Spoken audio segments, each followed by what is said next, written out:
अगर कोई हमारे हाथ से हमारी उंगलियां काटने की कोशिश करे या हमारी भुजाओं से हमारी हथेली काटने की कोशिश करे तो किस तरह का कष्ट होगा आपको। वही कष्ट पहुंचाया है चाइना ने हमें लद्दाख पर अपनी लालची नजरें गड़ा के, और वहां हमारी सीमा का एक एक इंच बचाते हुए हमारे 20 जवान शहीद हो गए हैं। क्या भूल पाएंगे आप उनकी माओं के आंसू, उनकी विधवाओं की चीखें और उनके बच्चों के दिए हुए बलिदान को? क्या ये सोचना ठीक है कि सेनाओं का जो सरहदों पे जो युद्ध होता है वो सिर्फ सेनाओं का होता है, वो सिर्फ सरकार का होता है? क्या उसमें हमारा कोई योगदान नहीं है?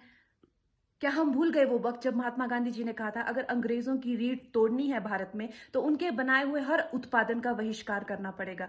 तो क्या ये जरूरी नहीं है कि हम भी इस युद्ध में हिस्सा लें, क्योंकि लद्दाख सिर्फ एक जमीन का टुकड़ा नहीं है, भारत की अस्मिता का एक बहुत बड़ा हिस्सा है, भारत की हथेली है। हम उसे किसी तरह से इस दुश्मनों के उनके गंदे इरादों में सफल नहीं होने दे सकते।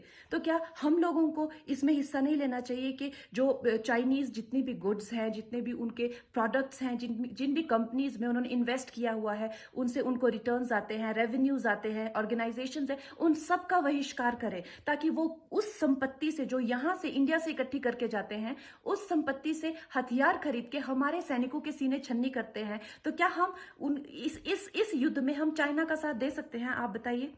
ये क्या हमारा कर्तव्य नहीं है कि हम अपनी सेनाओं का और अपने सरकार का साथ दें? तो हमें प्रतिज्ञा लेते हैं कि हम आत्मनिर्भर बनेंगे और चाइनीज गुड्स को बिल्कुल बॉयकॉट करेंगे और इस युद्ध में हिस्सा लेके भारत को जिताएंगे। जय हिंद।